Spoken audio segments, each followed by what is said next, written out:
going on, guys? This is Gene Jensen, and you're about to learn what happens to bass in the fall, whether you're fishing small lakes, natural lakes, big giant man-made reservoirs, or just your local little pond down the road. So stay tuned.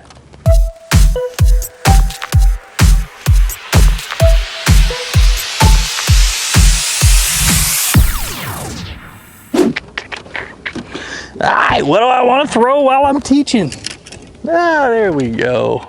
Throw a little bit of something. All right, guys, fall. The first thing you always hear about, at least on YouTube and topics and titles and stuff like that, is the fall transition. What exactly is the fall transition? Well, the fall transition starts when your water temperatures start to drop. Just like in the wintertime, the pre-spawn or early spring starts when the water temperature starts to rise from the coldest it's been. Same thing with the fall. When you get to those high 80, around here 90-degree water temperatures, and you start to get those cool, longer nights, the water temperature starts to drop and the fall transition starts. A lot of times it is around the photo period where your nights start to get longer than your days. And so that's kind of the start. That's kind of when you really need to start looking for it. And it's a gradual thing. It's not the, oh, it's fall, boom, there go the bass. No, they're going to gradually move and follow the bait fish to specific areas on the lake. So in order to talk about where the bass go, and I've said this a million times, bass follow their food. And so we got to talk about where the bait goes. No matter what kind of lake, what kind of bait you have in what kind of lake you're fishing, what does the bait do and what causes the bait to move to where it's going to end up in the fall? And I really think, at least in big reservoirs that have shad, it has a lot to do with the plankton. What is going on with the plankton? I have my theory. I don't have it written down in scientific fact, but for years of fishing, you know, you see in the fall, you see as the water temperatures out on the main lake start to cool, that zooplankton starts to populate and starts to grow better towards the backs of the creeks. And so the shad are following the high population of plankton, and they start off going into the mouths of creeks. And these are creeks that have water running into the back of them. Don't know why. I'm not going to try to explain it because I would be dumb as a box of rocks. But they start heading to the mouths of the creeks. And as the fall progresses, you know, if you're up north, this progression is really fast. If you're down here in the south, it's a fairly slow progression. But as it progresses, the bait fish are moving towards the backs of the creeks. And by the end of the fall or late fall, around here, late October, November, they're in the very backs of the creeks. That's where the bait is. That's where the high populations of plankton is. And the bass are back there feeding on the bait fish. And so that's the gradual migration on big reservoirs. On small ponds and natural lakes, the bait just moves shallow. Now on larger natural lakes like you find up north, they move into pockets. They move up cuts. They move up long arms. That kind of stuff. You just got to follow the bait and you'll find the bass, but that's where the bait moved to. And as the fall progresses, they're going to get shallower and shallower and shallower, no matter what kind of lake you're on. Small farm ponds, same thing. It's all about the bluegill. It's all about those minnows that are on the bank. Fathead minnows, I don't know what else there are up in there, but it's, what are those minnows doing? The bluegills start to get shallower and shallower and push up, and they're feeding up just like the bass are on whatever's up there in the grass or laydowns and stuff like that. And the bass that were deep all summer long are going to pull up and start feeding shallow. That's what you're going to look for. Start using baits that fish really well in the shallows. You know, spinner baits, buzz baits. A buzz bait will work all day long in the fall a lot of times. But start using those type of things. All right, so let's talk about some of the other things that happen as the water temperatures drop. Your submerged grass starts to die off. Hydrilla will die off. Milfoil, coontail, whatever's in your grass, it will start to die off. Early in the fall, I'm searching for that green grass that hasn't died off yet. It's usually protected from like wind and current and stuff like that. Even if now I'll turn around and show you this. I'm on Gunnersville right now. So from here until as far as you can see is grass, whether it's submerged or it's matted out or anything else. It's nothing but grass with a few ditches. Okay, and the grass that I'm going to be looking for in an area like this is going to be in a pocket of this giant grass flat, protected from current, protected and kept warmer than everything else from the sun or from whatever. So it's just kind of, it would be something I'd have to show you on the map and show you sun angles and stuff like that, but know that when you're pitching a jig or something like that and you pull up that nice beautiful green grass that shouldn't be there, there's going to be some bass in that area, I promise you. I've won several tournaments looking for green grass when everything else is dying off, and it can take days and weeks and well, months it'd be already dead, but anyway, it can take days to be able to find. Now, as that grass starts to die off, what do the bass do? The bass tend to move towards hard cover, like rock piles and points and docks and laydowns and stuff like that. When that grass is gone, they're gonna go find a better place to hide, and I'm gonna tell you that in a minute. All right, so why do they get away from the dying or the dead grass? Well, the dead grass no longer is producing oxygen. There's no more phytoplankton. There's no more, no more reason for them to hang out there, and the bait fish move away from it as well, so they leave. So as the grass starts to die off, it becomes more or less and less of a reason to fish it. Right now I'm fishing grass because we still have green stuff, and then the bass and the bait should still be out here. So, all right, what about lakes that don't have grass? Well, all summer long, that hot water that's been up in the shallows has not been able to hold oxygen, dissolved oxygen, anywhere around the 80+ degree mark, and it starts losing its ability to hold dissolved oxygen. So, well, as the fall is coming in and the water's getting cooler, the shallow water is getting to the point where it's holding oxygen again, and those big bass, or the bass in general, are going to move up there. The bait's going to move up there. They're going to get up in that shallow cover, and they're really going to be a lot shallower than a lot of times you realize. All right, so other places the bass are going to go as they're moving to as they're following the bait fish. Okay, first thing, mouths of major creeks on reservoirs. They're going to move up and they're going to start feeding heavily on the bait that's in that area. Shallower grass lines, shallow cover, points specifically with rocks and stump and hard cover. They love to be able to hang out on that kind of stuff. If you don't have it, it's just going to be like a hard point. They'll hang out there on the steeper drops of that point, but up super shallow. So if you have a shallow side of a point and a steep side of the point, they're more likely to be on that steep side. Another place when you're talking about points is the little pocket. So you have the mainland that comes out here, and you have a point that swings out. Well, that pocket right there with the mainland and that point come out, they're gonna corral bait right there in that area. Same thing with grass lines. If there's a little pocket in the grass, there's gonna be a bass in there because they're gonna corral the bait in there, and it's a great ambush spot. Points and pockets are what I'm looking for in the fall, at least early fall.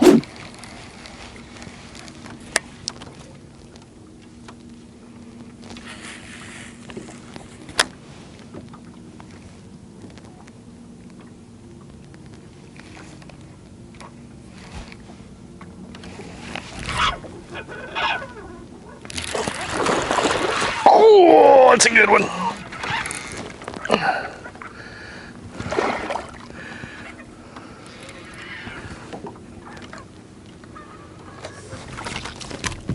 Oh, I don't have a net. I hate to boat flip them.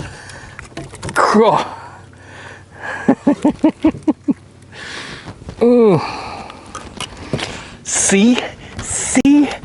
Ooh, fall transition. That could be an absolute blast. How awesome is that? Bam!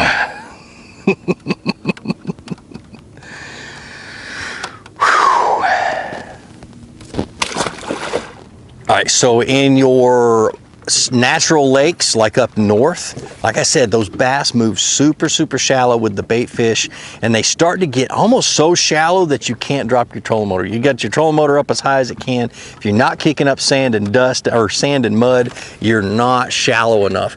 And that happens, like I said, pretty quickly because your guys' fall is a lot shorter than it is down here in the south. So head to the bank, start throwing moving baits and stuff like that, and do the same thing in small farm ponds. That smaller body of water will cool off faster than these giant bodies of water, and those bass will move shallow, and you'll be able to start whacking them on those little small ponds. All right, so let's talk more about larger reservoirs, because a lot more goes on, and it's a lot more difficult to find fish in a big lake like this. All right, so we're at the mouths of the creek. So these bass start to migrate into the backs of the creeks. As the fall progresses, the bait fish move back, and they keep moving back, and they stay shallow. It's not like they're moving down the middle of the creek. They're just on the creek arm, and they're moving shallow, and the bass are positioning themselves in ambush spots to catch those bait as they're moving towards the back. All right, so they're gonna be on points. They're gonna be on laydowns that are sticking out a little bit further. They're gonna be on clumps of grass that are out there by themselves. They're gonna be anywhere where they can sit there, and in a spot where a ball of bait fish has to go around something. They're gonna be sitting right there waiting to ambush that bait. And that's what they're gonna do, and as that bait starts to disappear, those bass move further and further back. Now, in the late fall, the bait fish are all the way in the back of the creek as far as they can go, in inches and barely 2 feet of water, and the bass are feeding up on them heavy, and I'm sitting there with the trolling motor down, covering giant flats in the backs of these creeks, just throwing, moving baits, and we'll get to that in just a second. Now, if you just so happen to be fishing a lake or a pond that has very little cover, I know a lot of city ponds and stuff just don't have anything. It just doesn't seem like there's anything out there shallow to hold the fish. Pay attention to those shade lines, and on big reservoirs, but specifically in small little ponds with nothing. Those shade lines the bass are gonna hang out in that shade, and it's the same thing. That's a perfect ambush spot. The bait can't see them very well. They're gonna be sitting there close to the bottom, and they're gonna jump out and they're gonna hit the bait. Those type of situations, I'm throwing like a spinner bait or a square bill or some type of a little small swim bait. Definitely what I'd be throwing through that shade. So let's specifically talk about the baits that I would use this time of the year. All right, so number one, well, first of all, if I have any videos for any of these baits that I talk about that I've made in the past, I'm going to link down in the description, and I'm going to put a few of them up here in the cards. If I haven't made a video, they're going to be the next ones I come out with. So I'm going to go through this list, and anything that I don't have a video on, I'm going to make a video about, and in the next couple of weeks, that video will pop up. So first of all, number one is a buzzbait. I love throwing a buzzbait in the fall. I get into pockets and I start covering a lot of water, and I know the bass are shallow, I know the bait fish are shallow, and the buzzbait is a perfect shallow water bait. I'm literally throwing it up against the bank or throwing it onto the bank and reeling it into the water a lot of times, and the bass are going to be right there. I'm trying to bump into laydowns and get over top of grass and stuff like that, but it's mainly just to cover water, and it's not just an early morning thing. If the clouds stay up, it can be all day long. One of those things you can throw around the shade lines and stuff like that. So a buzzbait. All right, so the next one is a frog. A hollow body frog, or what they call a toad, or a what do they call them? A buzz frog. But a frog in the shallow cover, worked around grass mats, just around the shallow water, is so much fun when the bass are hitting it. I'm gonna walk the frog as much as I can. If I'm fishing mats, I'm gonna chug it, and I'm just going to have an absolute blast catching fish on a frog. You got to try it. You got to have fun with it. There's a lot of stuff to it, and I've got several videos about that, but a frog would be one. The next one is a swim jig, another moving bait to be able to cover a lot of water and cover a lot of cover. You get that thick stuff, laydowns, you got shallow grass, you got all kinds of stuff you've got to get a bait through. You really can't beat a swim jig when it comes to being able to get through all that stuff and look like a bait fish and look like something they want to eat. Small little swim jig is perfect. All right, so the next one is a paddle tail swim bait. Matter of fact, I caught like 4 or 5 fish on one yesterday. From the first cast all the way till it was time to leave, I was getting bit and I was getting chases, and I got a few of them to commit, and it was just a lot of fun. But a little paddle tail swim bait on a jig head, or if you're in weeds, I like to throw it with a weedless swim bait hook. But that'll be one of the videos I'll have to make, because I don't think I have a decent one on a paddle tail. But a paddle tail swim bait, a spinner bait cannot go out without spinner baits in the fall. I've had amazing fall days where I caught giant fish on spinner baits, because one, you can get them that work really good in the mud. You can have one that works really good in the clearer water. You can get them about the size of the bait fish that are in the area, and you can cover a lot of water with it and really mop up some really good fish with a spinner bait. But make sure you put a trailer hook on a spinner bait that time of the year, because a lot of times they'll short strike it, or they'll start striking the blades, and that kind of stuff can really be tough. Square bill. Square bill is the next one. I always have a little 1.5 tied on, whether it's a 13 fishing Scamp or a Strike King KVD 1.5. I've always got one tied on, and it's one of those things where if I'm faced with a lot of timber or a lot of stumps on a point, or maybe even some rock or anything else, but I'm not faced with a lot of grass, I'm going to be throwing a square bill and bumping it into everything I can. I want to get a reaction strike. Same thing with a spinner bait, matter of fact. You really want to start bumping it into stick ups and grass and everything that's in the shallows. You want to hit, because if a bass is anywhere close, that deflection is going to cause them to bite, I promise. All right, so the next one for me, it's a no-brainer. It's a fluke. Now, a weightless super fluke can come through just about anything, cause some major reaction strikes, because it is deflecting, it's jerking back and forth. You're able to run it through the grass and run it through stick ups and stuff like that. It is just a blast of fish, but there's some key things about the fluke that that really will cause it to produce better, and I'm going to link that video down there. But one of the things is that I sometimes forget to mention is when you get a strike on a fluke, 9 times out of 10 you can see it, especially a white one. You can see the strike. You got to treat it like a topwater and say 1 1,000, 2 1,000, and then set the hook instead of setting it right away and pulling it away from the fish. I have a horrible habit of doing that, but a fluke is great in the fall, and especially shallow when they get up there and they're just chasing bait fish, which is all they're doing in the fall. Small farm ponds and stuff like that, I recommend a green pumpkin color, something that looks like a bluegill. Get some JJ's Magic, dip the tail in some JJ's Magic, get a little chartreuse tail.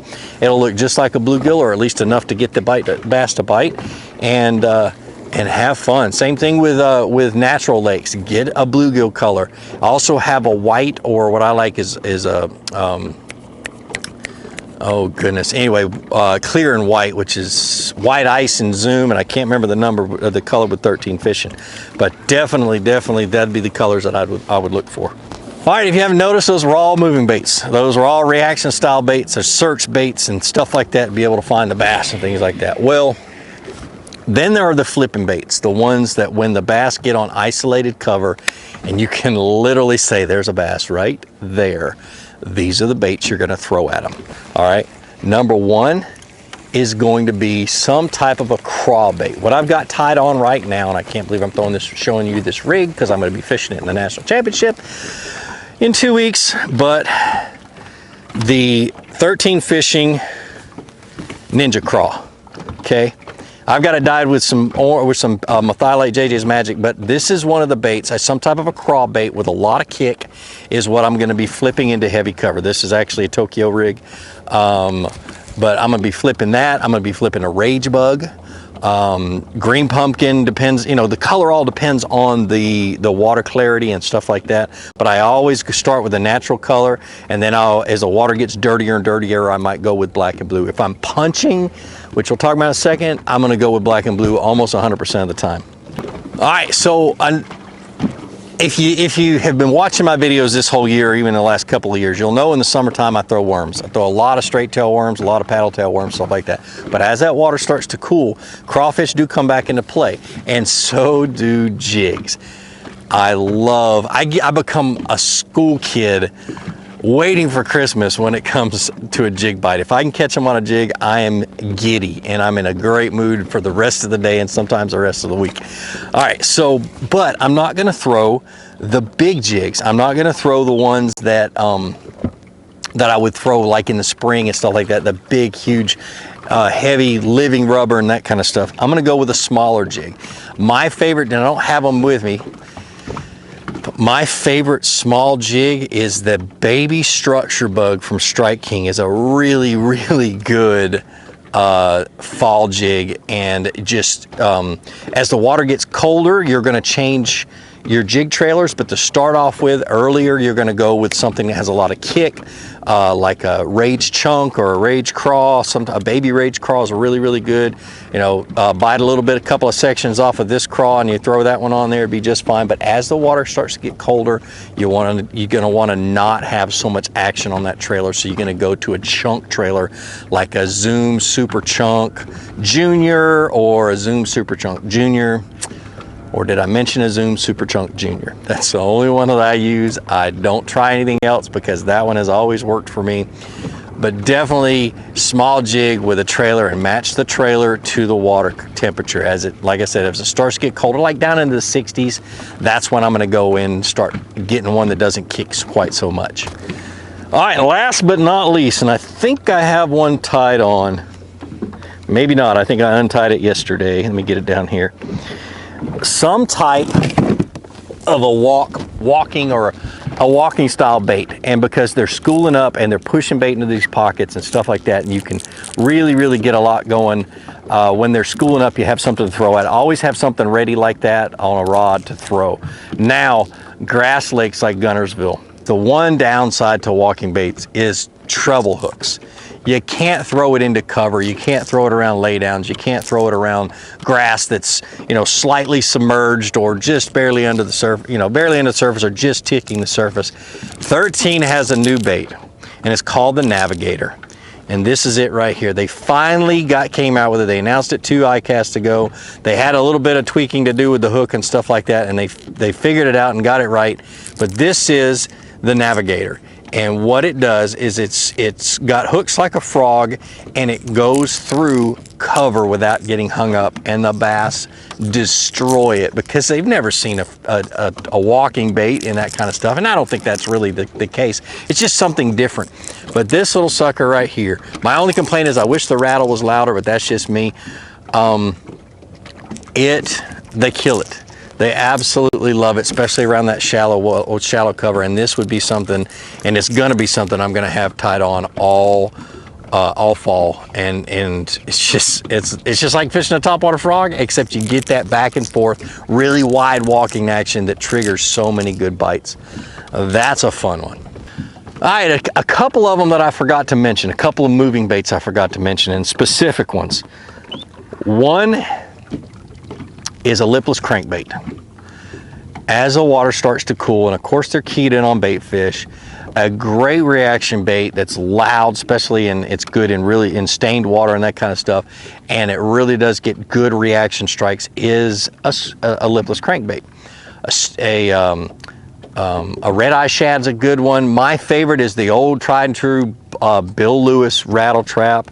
13's got some new ones out that I haven't put to the test yet, so I haven't really figured out whether I like those or not, or whether the fish like them or not, but that's coming. And the last one is a specific bait. It is a shad wrap number 5 or number 6, ripped through the grass and fished across points. They don't come through wood very well, but when you're fishing grass, you get it buried in the grass, you jerk it out, and it's just a small little bait that really does get a lot of bites. And I love it in the natural color, which is chrome with black back, and that's the only one I do. So that's the baits. That's how to find fish. It's so important to be able to follow the fish in the fall, and you'll continue to catch them as you continue to look for those bait fish. Find the food, find the bass. It's like that all the time. So get out there and have a whole lot of fun. Be sure to subscribe to my channel if you like this video. Like I said, there's more videos coming about the baits that I talked about that I don't have a video about. But like I always say, be sure to introduce somebody to fishing. Introduce them to my channel. Let me help you teach them how to fish. More importantly, get out on the water, go out and catch some fish, and have a great day. We'll see you.